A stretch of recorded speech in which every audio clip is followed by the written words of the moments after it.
Justin. I'm a Skullcom librarian. My pronouns are he and they. I'm Sadie. I work IT at a public library, and my pronouns are they, them. I'm Jay. I'm a music library director, and my pronouns are he, him. And we have a guest. Would you like to introduce yourself? Hello, everybody. Yes, I'm Derya Ruggles, and you can use she or they. Welcome. The theys are outnumbering me again. Yeah.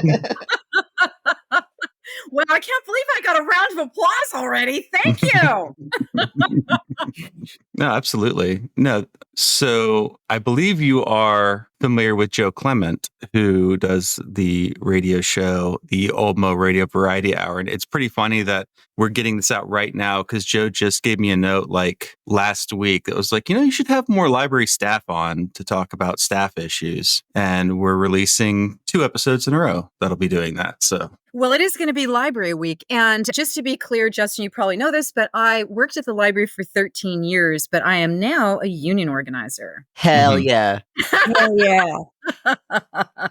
Hell yeah. Extremely pro-union podcast. Oh yeah. Mm-hmm. Yeah, as I was saying when we were talking about the background, part of this show is really giving library workers something to focus on in terms of class consciousness, organizing's effectiveness, different methods of organizing, different issues in workplaces, negotiation. I think probably one of the highs of the podcast so far was someone was like, "Finally quit my job. Thanks, Library Punk," because they were just like, I needed to take care of myself. Yeah, but that breaks my heart, Justin, because I mean, we're losing the brain drain of these incredibly dedicated people who are being taken advantage of, and especially in direct contrast to admin. It really breaks my heart because for myself, 12 years of trying to create empowering programs for my community was an extremely disempowering thing for me to do. And that's just wrong. Obviously, so I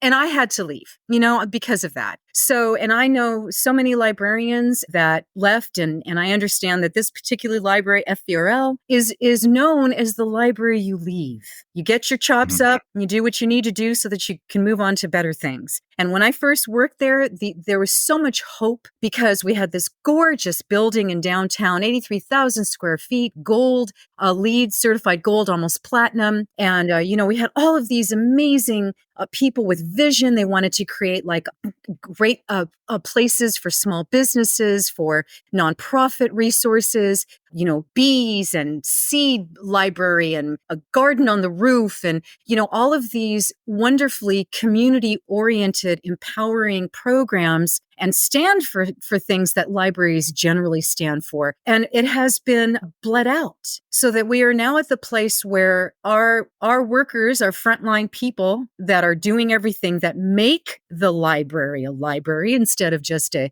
warehouse of books, that are there with that smile and that dedication.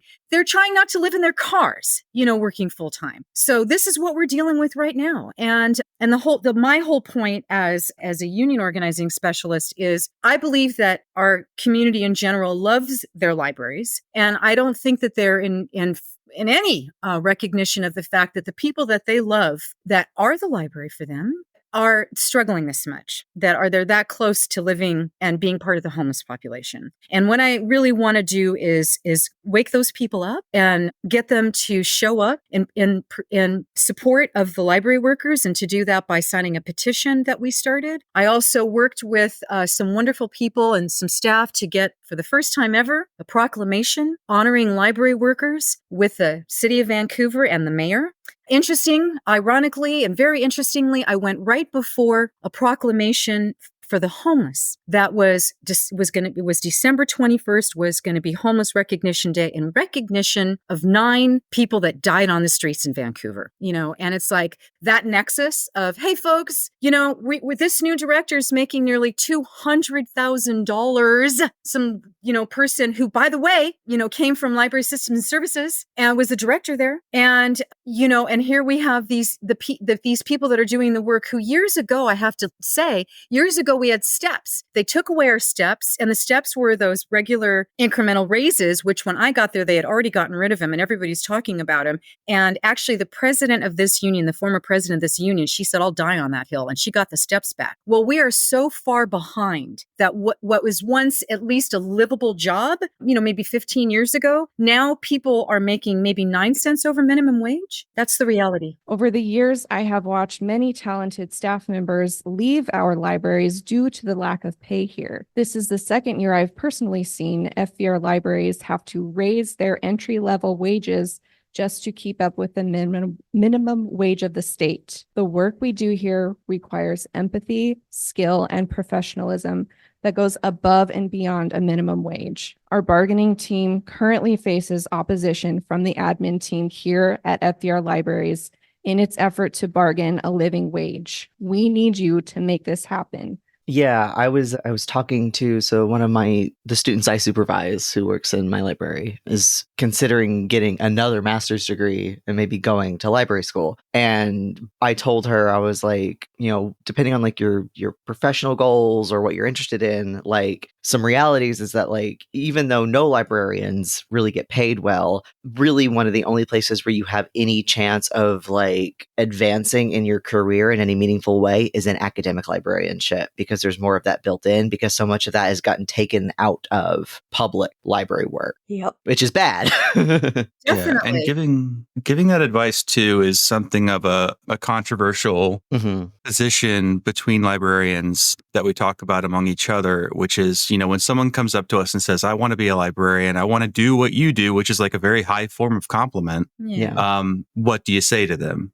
Do you say, well, here's the reality. Here's various ways you can go about it. Library school is probably going to be expensive. So, I always feel like more information is always better. Yeah. But I think the disagreement between most people is how do you convey that information? And I don't really know if, maybe some people disagree with the way we convey it on this show, but I don't know any other way except to say like, look, there's some bad things, but I also love my job.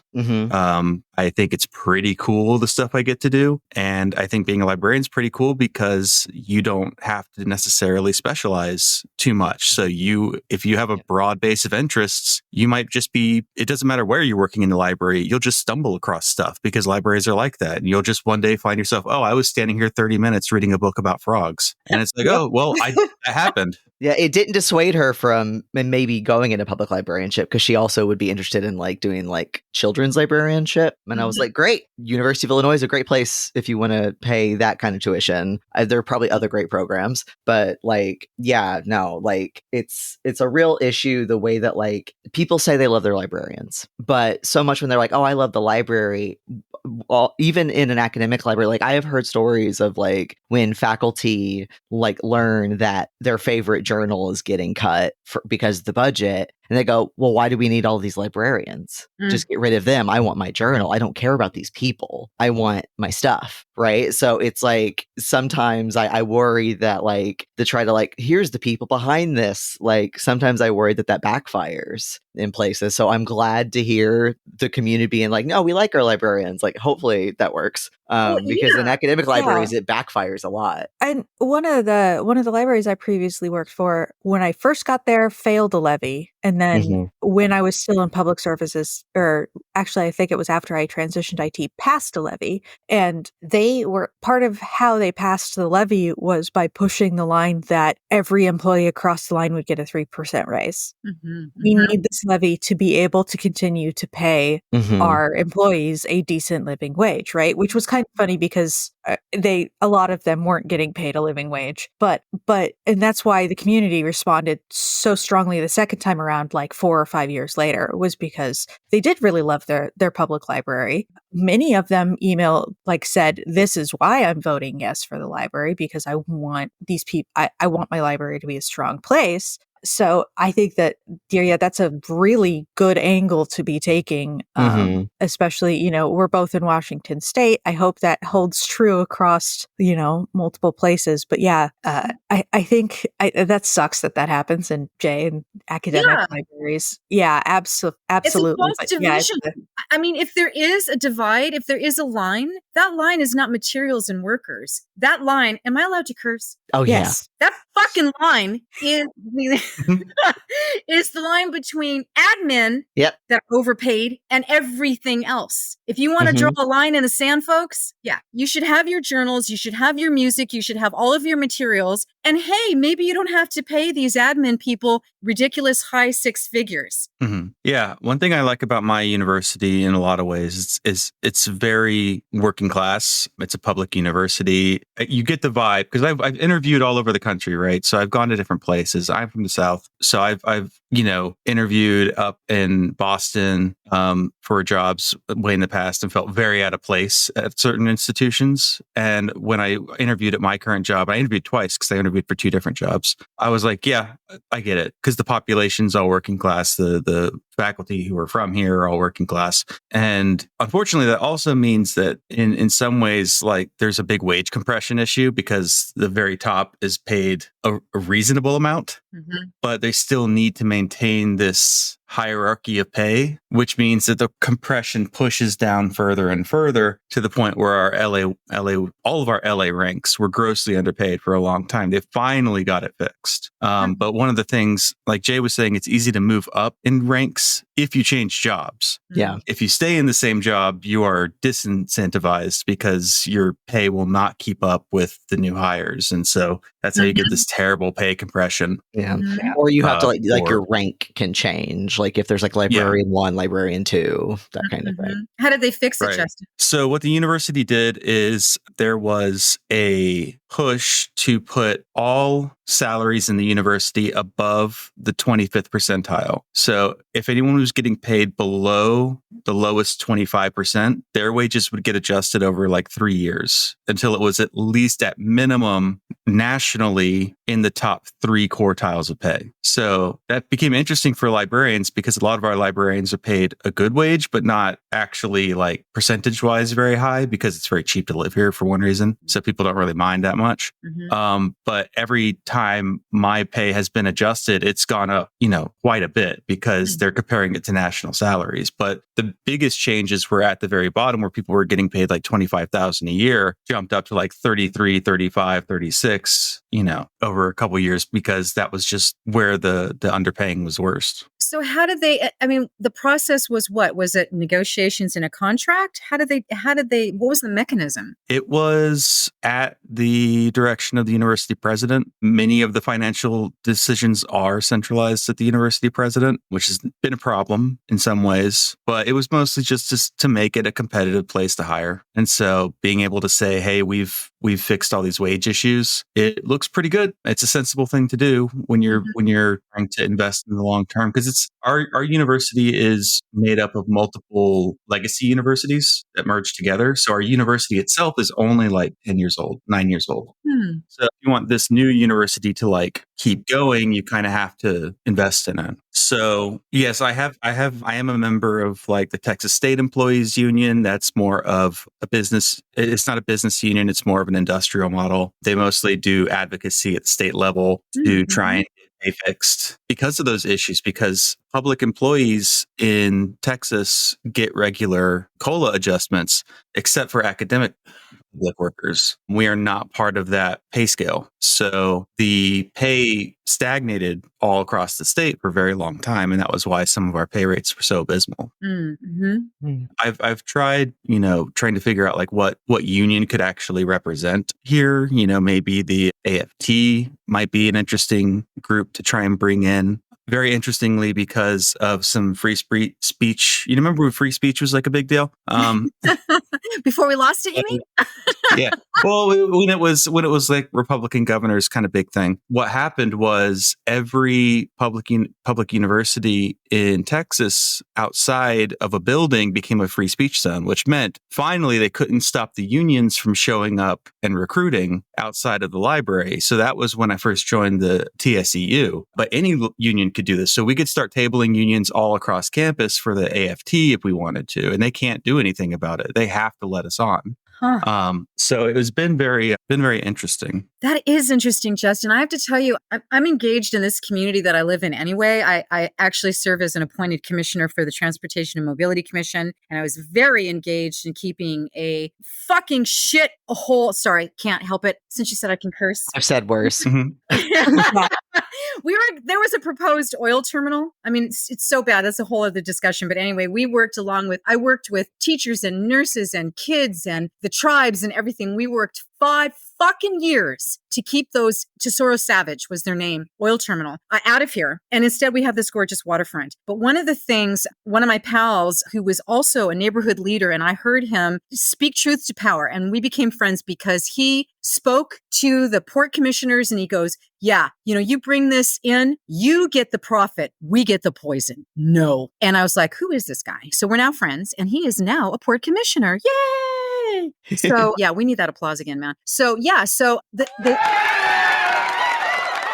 you, Eric LeBrandt, our port commissioner. Thank you very much. So my point is, well, now we're really developing that. And one of the things that was really important to me was, and Joe Clement and Desiree Helligers, who is a professor at Washington State University, who created many wonderful things, including the Collective for Social Environmental Justice, which I worked with her. We discussed the importance of these public places in order to do things like protest or bring libraries or whatever, bring organizing in. And so one of the things that I talked to Eric LeBrandt about was the importance of keeping these public places public, because a lot of people don't realize that you go to places that seem like they're parks or public places, but they're actually institutional, meaning they're owned by these, and they can arrest you for whatever they feel like arresting, for trespassing or whatever it is. So that I'm very happy to hear, and a little surprised that it happened in Texas, Justin, but it's encouraging to hear that they created this sanctuary for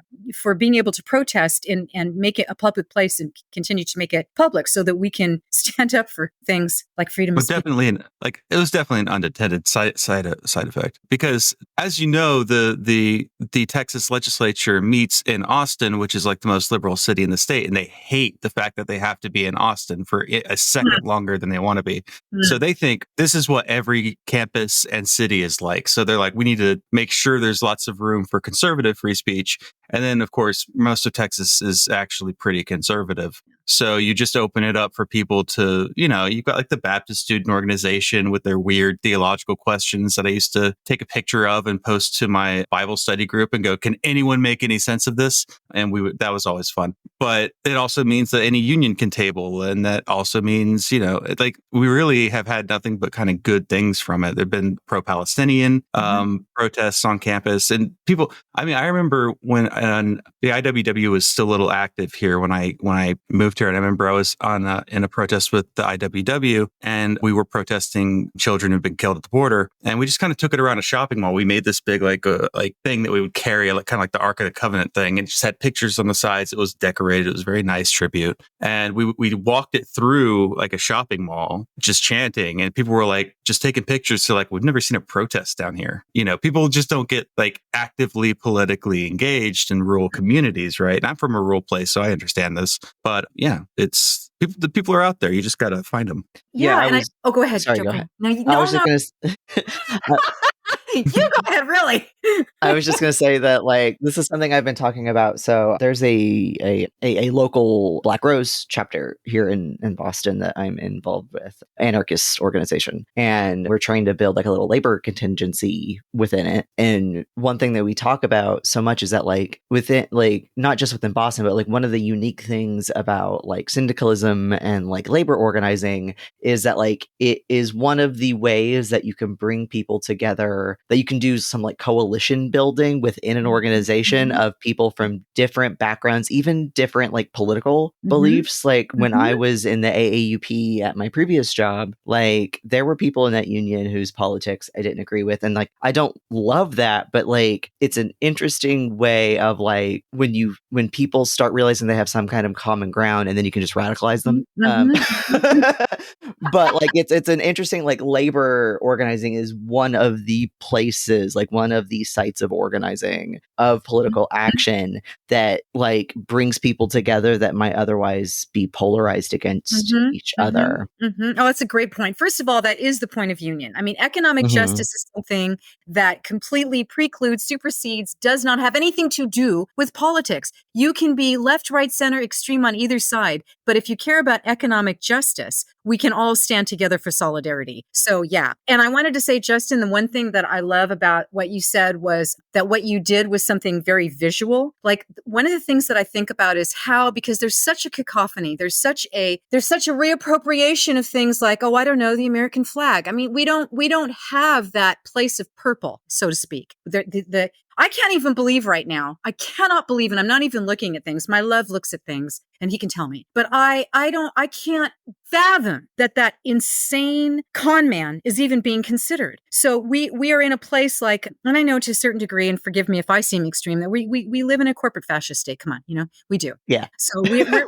fighting for the remnants of this thing called democracy that we all have to step up for and continue to struggle. But the perennialness of that struggle is a little bit deflating, but we cannot be deflated or defeated by that, because that's always that's a mechanism that they use in order to divide us and make us feel discouraged. Remember that horrible woman, I can't think of her name, but extreme Republican. She said something like, resistance is futile because they have all of the money and they're trying to, those people have names and addresses as well.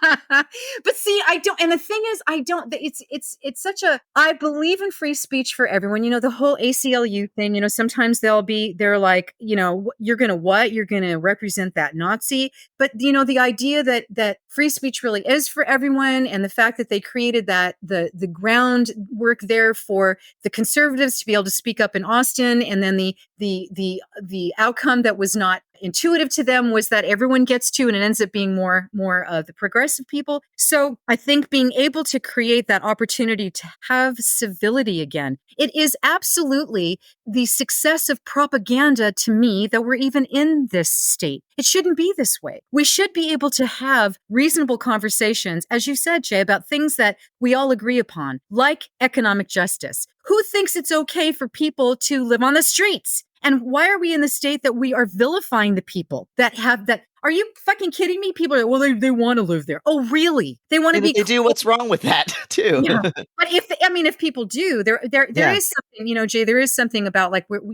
I'm proud of Vancouver because we are really addressing homelessness. We did Proposition 1 and then we voted in again. And one of the things that came out in the paper was, and this has to be looked at because it's the reality of our mammalian community need for each other, that the guilt of leaving people behind. So we have these transitional places that we're building here.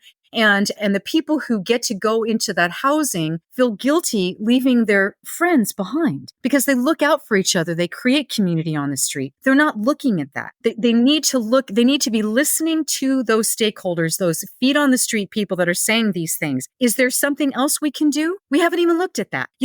This idea of imposing, oh, well, this is a problem. You don't have a house. We're going to create a house here for you. Well, maybe there's something else there. I don't know what it is. Why don't we ask them? What would you like to see? What would make you feel better about being transitioned into a home and leaving your pals behind who share everything with you? Ask. Yeah, I mean, because there's people who still live on the rails, purely of choice, like old school hobo stuff. That's still a thing. It's illegal, but they still do it. And it's that's just sometimes it's like when people make the argument well, nobody wants to be a janitor. It's no, some people do.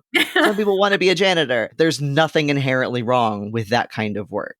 We need to make sure that wherever people want to stay, that it's safe for them to do so. Exactly. And have the dignity of that. Yeah. So bringing it back to the specifics of FVRL. Sorry. Everyone laughs whenever I do this. Everyone laughs whenever I try and bring it back, but I've got notes. I've got stuff I want to ask about. Okay. You did bring up LS&S earlier, and I want to make sure people know what that is. Would you mind telling our listeners what LS&S is. Oh, I understand it's libraries, services, and systems, or the other way around.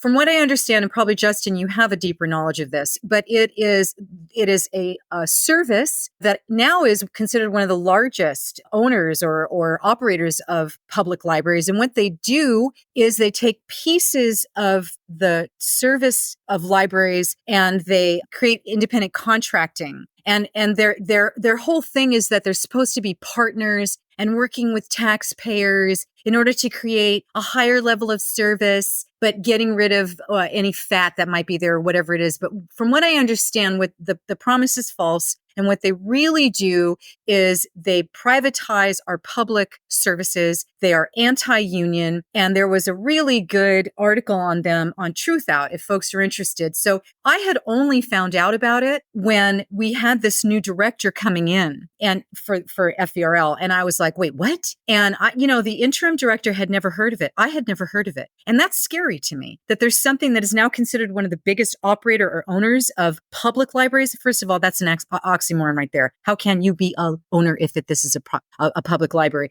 So that's what I understand that they do, Justin, and you can probably enrich that. Yeah, they're similar to Bibliotheca, who we've made fun of on the show several times. They started out doing particular systems like MARC cataloging. They started running federal libraries within federal organizations during Reagan's privatization. And then in the 90s, they started union busting and buying public libraries. Well, outsourcing the management of public libraries and replacing unionized workers with non-union workers. So that's kind of their history, and they continue to do that. I heard something the other day that they're considered like the largest single public library or something. That's it, library right? system. Yeah. I didn't realize they were as old as Reagan, though. So they've been around since the 80s? Yeah, I think a lot of these systems have kind of been like vendors in the space and then just saw an opportunity to move into something else because, there's no monopoly protections or enforcement anymore. So everything regarding library services just gets bigger and bigger. Like my library is being eaten by Ex Libris right now. It wouldn't be much of a jump for Ex Libris to say, we could probably just run the whole thing. Oh my God. How insidious. Can you talk about Ex Libris? Do you mind? Because there's probably more than me that's ignorant. What's Ex Libris? So Ex Libris is an Israeli company. They make a integrated library system called Alma Primo. Primo is the discovery layer. They also have acquisitions tools, which is called Rialto. They probably have other services that I'm not aware of. They got Leganto, which is for textbooks, and Interlibrary Loan. Yeah. I used to work at. Did you say Rapido? Rapido. I used to work at a Alma library, so it's Yeah. And I assume they probably have other services like, if you had a self-checkout, it would probably be through them. It would at least have to use their catalog and their checkout system if you're using Alma as your integrated library system. But yeah, it's replacing all these other things. So like we had Gobi for selection. We're replacing that with Rialto. We had kind of nothing. And then Leganto jumps in. They tried to sell us on their institutional repository, but I was like, this thing is done. So why would we buy it? So yeah, it's a lot of things like that. And it wouldn't be hard for them to say like, yeah, we're going to get involved in key card openings so that people can, if your library is closed on Saturday, they can swipe their key card and let them in and they can use the self-checkout. And this is kind of like the partial privatization model where, we can't be open on Saturday. So let's spend, $400,000 putting in new doors and a couple self-checkout machines on Saturdays rather than having someone do a story hour for kids because that's those are fungible things, right? One service is as good as another, right? And you just make me think of this, Justin, that everybody wants to be like fiscally responsible. And you were alluding earlier, Jay, that people going, well, I don't want to lose my journal. I don't really care if you have a job. I need my journal. But, it makes me think about browsing and this whole discovery process that is eliminated when we mechanize these things. This whole, and I think it's Bradbury, talked about this. He credits the public library library with his ability on so many levels to have been this amazing author, writer that he is. And so much of it is the discovery process, which is eliminated by these automatic mechanisms. And I think that that's another element. Maybe, you know, Sadie, you were talking about that it's good to make people see the connection between loving their library and loving their library worker, because that's what actually the library is the person that's doing these things. But I think the other part is, so, you know, again, the words that people use, whether you're conservative or progressive, freedom is a big one for them, you know, with freedom, America, but the freedom to browse, the freedom to discover what you don't know. This is one of the things that libraries stand for. And again, it has to do with, we may have a perspective, and I don't deny my perspective. I happen to think that we're right. Okay, whatever. But, you know, because we are for the greater good. And to me, that that's kind of democracy. But anyway, it is for everyone. However you wish to use this tool, it is meant for all of us. And I think that's another piece of the concern, that if people understood, it has to do with your personal freedoms being ebbed away. And to tie that to labor, so my previous position, I was a discovery librarian. I did metadata and discovery strategy at my previous job, and we had Alma Primo, and it's a garbage product. There are good discovery platforms, because the whole point is like, well, what if all of the library stuff, including like digitized collections and everything, what if that could all be kind of like a bento box searched in one place? And there's some really good like free open source solutions to that people are making, where all of the code and everything is public and you can do it for free. But the problem with Primo is that, like, so Ex Libris bought ProQuest, and then they were then bought by Clarivate. And so Ex Libris stuff works really well with ProQuest databases, and it works really badly with anything by EBSCO. To get it to work with EBSCO, you have to like jump through about 15 fucking hoops just for stuff to show up right. And then the algorithm about how like relevancy and precision and scope happens, because this is a commercial private product and not something that is open source. Nobody knows what that algorithm is. And so like search result, it's hard to teach that, because it's like, I was the only person at my institution who configured this thing, and those were settings that I did not have access to, because those are things you can't change. And I couldn't research how this algorithm works so that I could better tell like my catalogers, like, hey, here's maybe some projects we could do to improve like recall or anything. I also wasn't trained in this. I had to teach myself on the job. And then also their documentation is garbage. They don't keep it up to date. And like also like tech services is usually the first place where library services get gutted. Even that gets outsourced. People are expecting this tool to be a tool of information literacy, because we aren't even paid enough or given the opportunity enough to go into classrooms or in a public library to like offer workshops of like, how the hell do you search a library even in this electronic system? Because like, you know, there were people I worked with, like, you know, there are some people who, when they're students or whatever, like they never need to use a physical library material. All of their stuff is like journals and stuff. So that like physical serendipitous browsing isn't really a necessity for the types of information that they need. So is a value of these systems. But like, we're not taught, we aren't given the opportunities to like teach people how to use these things. Because like we are allowed into the classroom once, if that. I'm the fucking library director at my institution, and I'm not given a spot during orientation. I get to tell them who I am for 4 fucking minutes. Wow. 4 minutes. No one at my institution, including the faculty, know how to use the library, because I'm never given an opportunity to teach them. Wow. And I'm not given libguides or like anything else to like put out like instructional materials. So like these like discovery systems can be good, but the ones that are being bought aren't. One, they're very bloated and bad. They don't even respect Boolean anymore. And then also like there's not enough labor to actually, or like people aren't getting paid enough, or like there's just not enough people to actually give instruction on how do you search these. And the people who would be doing that don't even know how they work in the first place. Wow. The irony of all of this. And what do they call it when it's something that a private company that, there's that name, that term for, I can't tell you about it because it's inherent in the Big product. secret. Trade Black secret. box. What was that, Sadie? Oh, black box. That's probably more of an algorithm thing. It's a black box. Yeah.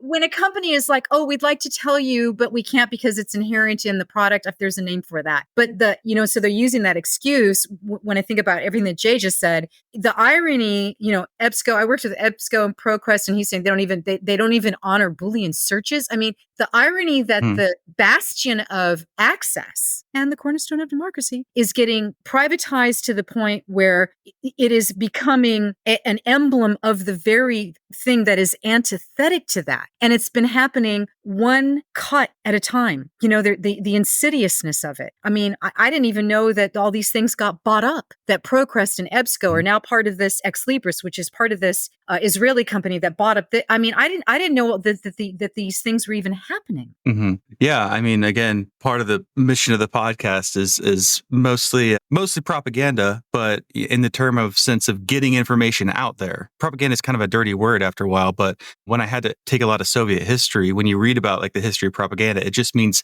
to get information out to people. And if you have something you want to say, you should want to get it out to people. And so letting people know like these bad things are happening with our vendors. Mm-hmm. This is why libraries are bleeding money. This is why people are in a bad situation in their jobs. So I wish we could focus more on like just like how to write queer metadata or something, but instead we're forced to talk about book bans and other bad stuff. Yeah. But we just want to talk about like the leather archives and like weird shit. We used to be able to do that.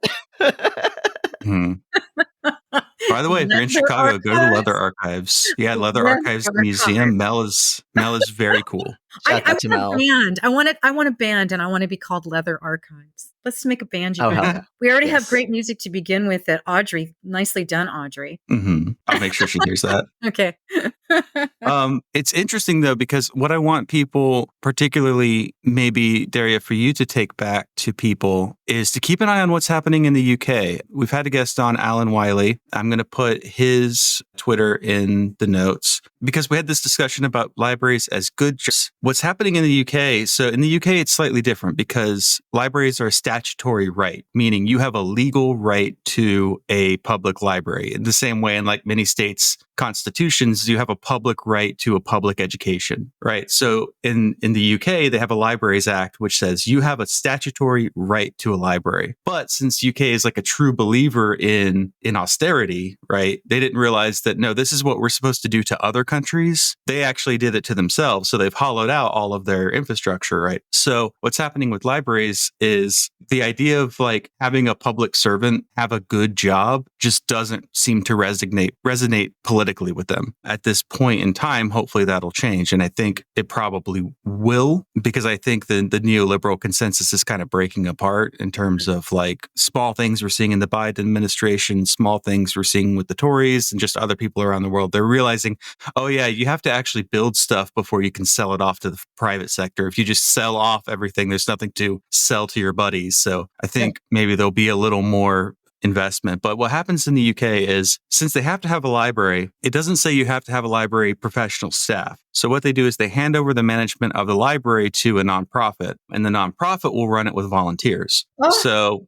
So all of the library workers get fired, which I always think about what I would do in that situation, and I would break everything on my way out, quite honestly. I know that's not very public spirited, but I'm not going to make it easy for those scabs.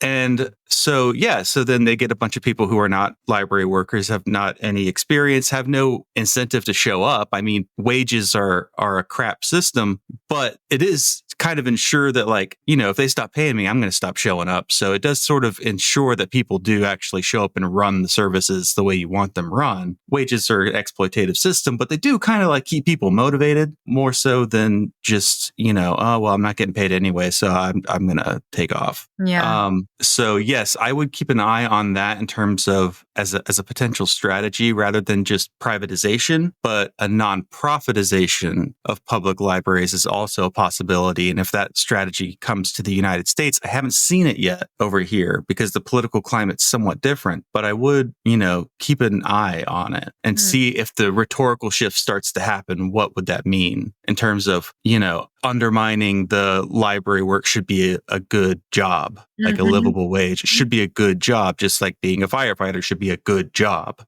It should pay you well, it should have benefits, that sort of thing. Yeah, when the thing is we work for intrinsic as well as those extrinsic, like you gotta earn a living reasons, and for them to shift that conversation that way and belie the reality of having the training that allows people again to have the freedom of discovery, the intellectual curiosity and you have to train people to do that. Like in the library that I worked at, when we first got there, we were really well funded. I actually I was a volunteer for the library bonds that created the building. And then I was also a volunteer and didn't know it, but I was a volunteer to get the vote up to fund the library, which was funding for staff, which I ended up funding my own job and didn't know it. But when we first got started, the level of professionalism, of excellence in terms of access to vetted information and knowledge for people was represented by, on the nonfiction floor, 5 floors there, it was librarians, and they showed you things. You could work there only as a senior library assistant, only next to a librarian, that would show you the process when people would have their ask. And you learned all about the importance of the reference question and all of that. And then we started to lose people. And then SLAs could be there by themselves, which was a big deal. I was scared. I was like, I have to do this by myself. I felt the responsibility of that, And then now, since I have left, they have our hardest working, lowest paid, 9 cents above minimum wage public service assistants working on the 4th floor who absolutely feel unequipped to do it because they haven't received the training that Jay in his place is unable to give, so that people are empowered to empower our patrons. Yeah. One more thing I wanted to cover before we wrap up and let people know how they can support you. I did have questions about the actual ongoing negotiations. So June 2023, you go into negotiations. Library staff are represented by WPEA. And librarians are represented by APSCME. AFSCME. Yeah. So tell me a little bit about the nature of the negotiations that are happening. Is it about a COLA? Is there a COLA? What's the structure that's being argued for? Okay, sure. So basically we started, in last summer, and everything was going great. There was a lot of goodwill between FVRL management and the union. And then as soon as we got to pay, to salary, it just fell apart, and they put it off and they put it off. And now we are at an impasse, actually, Justin. We are at the place that we're so far apart, is what they say. And so we have to go to a perk mediator. So we have stopped. We're not moving forward. The perk, we had to wait for that, and we're actually going to be April 18th. We're supposed to have this mediator, and the mediator is the objective. They just want you to get to an agreement, and so that's happening actually April 18th. So we're hoping to be able to have the mediator see that we have made a lot of movement. So that's what's going on right now. And because of the obscenely insulting amount that they were offering, especially in relationship, again, to the new executive director, who is making nearly $200,000, got a $15,000 moving fee, which had never happened before. And also, although we have a fleet of vehicles, she gets a $500 stipend for her vehicle, which is, nobody understands that. So the whole idea was to create a broad base support from the community. And that was why we had the petition that we have now live. So if you don't mind putting the petition in there, we're still gathering signatures. At this point, we have over 600 to show this community solidarity with library workers. So we have the petition going, and we're also asking people to support library workers through contacting the board of trustees. And that you can do that in person at the meetings, which are once a month. You can do that by emailing trustees@fvrl.org and just saying, I support a living wage for library workers. And you can also give testimony virtually. So that's where we're at right now. And we're hoping that maybe we can, honestly, this library is very fear-oriented. During my tenure there, all I ever saw was they would move because they were afraid of things. So maybe if they get afraid of the ignominy that comes from being outed for shamefully underpaying their people, maybe step up. That's what we're hoping. I don't care why they do it. I just want them to do it. Actually, I do care. It's the right thing to do. Yeah, absolutely. When we were talking beforehand, since you already got in the change.org petition, and I'm also going to have the email available so you can email them. Maybe we'll add a little script or something just to get you started to make it easier for people to email. But Sure. We were talking beforehand, before we started recording, about the changes, the difference in how Sadie's library is organized and how FVRL is. And so could you talk a little bit about what we were mentioning then about the unnecessary divide between staff and librarians in the organization and how it works at different places? Oh, you mean in terms of creating a false division between union workers? Yeah, and having separate bargaining units. I know that you said you got a letter from the other bargaining unit in support. Right. So yeah, thank you, Justin. Yeah, so we were speaking a little bit about how before I was actually there when we still had WPEA, but we didn't yet have AFSCME. And to me, it made sense, just like what Sadie is experiencing, everyone is one union, where here at FVRL, they decided, and their excuse was that librarians were supervising the public service assistants as well as the senior library assistants. And so they use that as a way to say, well, you can't have the same union. And that's why it was so interesting to me, because Sadie and her library, they most definitely do. And so that does create up this false division, which is, of course, the way, divide and conquer. And so with respect to that right now, AFSCME did have a separate contract, but we did something we've never done before, which is a Me Too. And that basically says, hey, in contractually, if they make more than such and such percentage, then we get it too, in order to correct for that false division. But also they're my friends, and we all care about each other and care about economic justice. And so now, but it made them nervous to be able to speak up for us before their own contract was ratified. So the contract is ratified, and they're going to be giving us a letter of support to have solidarity. But, the idea that they even have to, jump over some of these, go through these hoops or whatever, even to be able to do that, goes to what Sadie and I were discussing right before we recorded, which is they create this false setup that it goes against solidarity, and which is ridiculous. Yeah, it is something I talk about. Me and Jay talk about it a lot in terms of IWW membership, because in the IWW, you can't be a member if you have hiring and firing power. And because librarians are supervisors, it's always a question of when is that threshold met? Because I can make recommendations for hiring, but I can't actually hire or fire someone, but I effectively could at least hire. Mm-hmm. Firing someone different. So it's also like when you're talking about bargaining units, I think about this at my workplace because, obviously I want to unionize it. I would want it from, the lowest paid person in, the shitty Starbucks knockoff that we have all the way up to me. I don't know why I shouldn't be in a different bargaining unit from them, because we're all working for the same employer, which is we all serve at the pleasure of the university president. That's the closest thing we have to a contract, is that we serve at the pleasure of the president. So if we all serve at the exact same level to the exact same person, then that should more or less be the same bargaining unit. Of course, the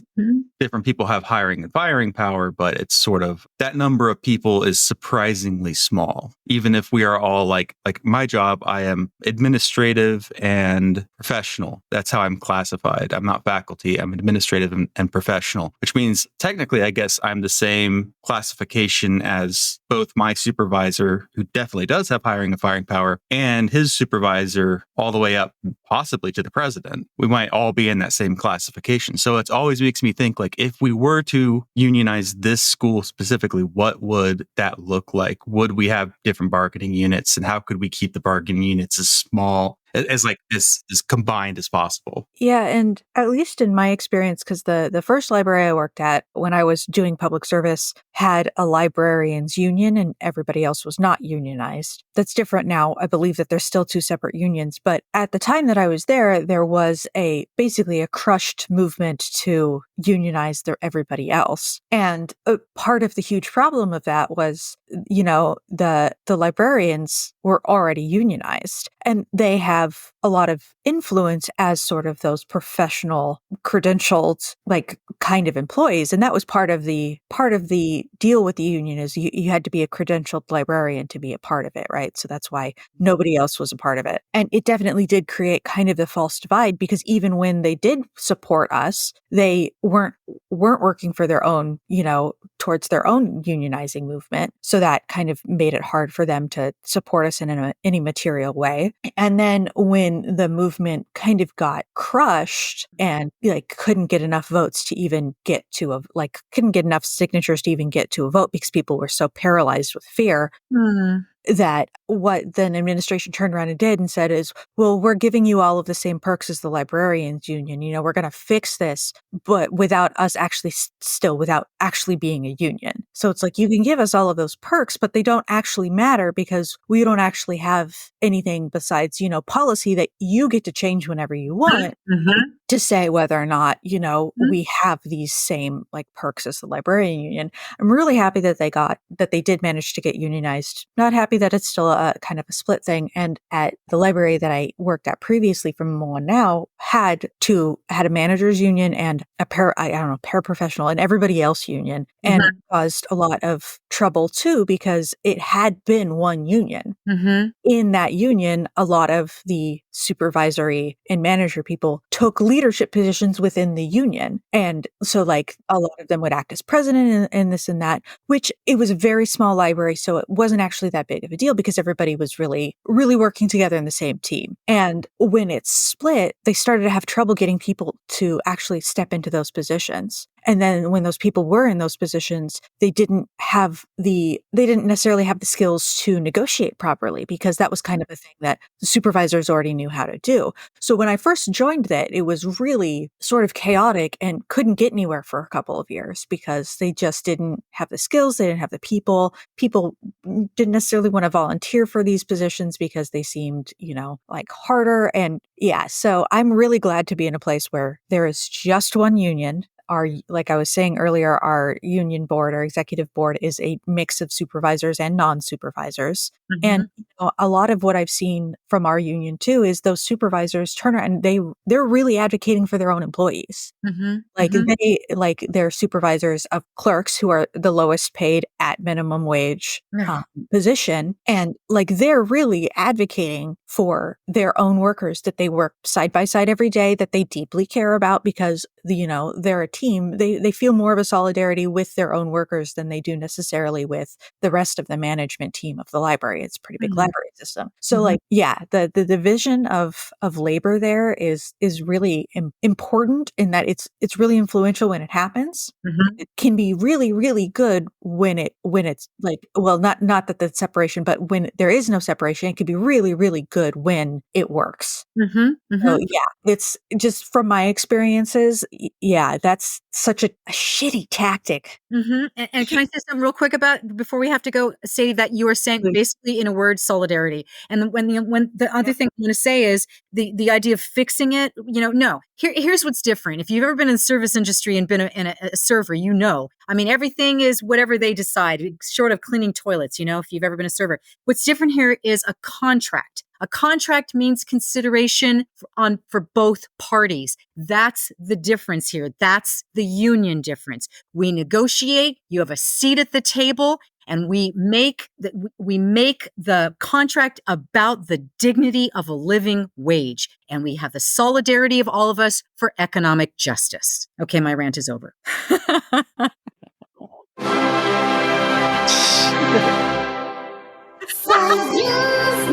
No, Justin, you did not. You did not do the anime Soviet nationalism. Oh my God. Never getting rid of that one. I officially love all three of you. Can I just tell you, this has been so much fun. Let's talk about a 32-hour work week another time, shall we? Labor should start. Absolutely. Yeah. Absolutely.